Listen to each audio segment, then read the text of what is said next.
Tribuners, polisi kantongi identitas terduga pelaku yang jadi pemicu bentrok di kawasan Stein, Ambon.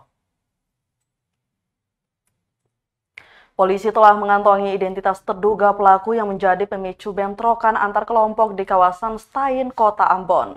Kapolresta Pulau Ambon Kombes Pol Raja Arthur Simamora memastikan akan memproses hukum pelaku.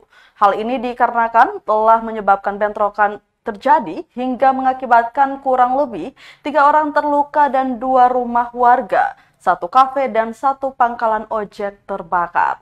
Selain itu juga dari pihak kepolisian sedang mengidentifikasi adanya dugaan provokasi oleh oknum-oknum yang tidak bertanggung jawab di media sosial yang ingin bentrokan ini terus terjadi. Lanjut dikatakan Tribuners, pertemuan antara tokoh agama dan masyarakat yang bertikai juga sudah dilakukan. Selain itu juga untuk mengamankan lokasi kejadian agar tidak berulang lagi bentrok, 500 personil gabungan TNI Polri dan Satpol PP telah ditempatkan di beberapa ruas jalan kawasan Stein dan Arbes. Kan pelaku-pelakunya, karena kita perlu identifikasi. Ingat, yang kita butuhkan adalah fakta hukum, bukan asumsi. Dan fakta hukumnya 2 alat bukti terpenuhi, kita bisa tersangkakan orang. Apa identifikasi pelaku sudah kita coba kantongin. Pak Kapolres untuk hari ini tadi kemarin sudah kita cek kopi semua CCTV yang ada sekitar ini yang mengetahui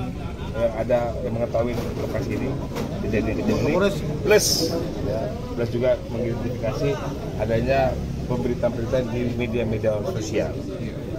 terkait bentrok tadi malam untuk dugaan penyebabnya apa, Pak? Yang luka, Pak. Tadi malam saja, Pak. Bentrokan tadi malam.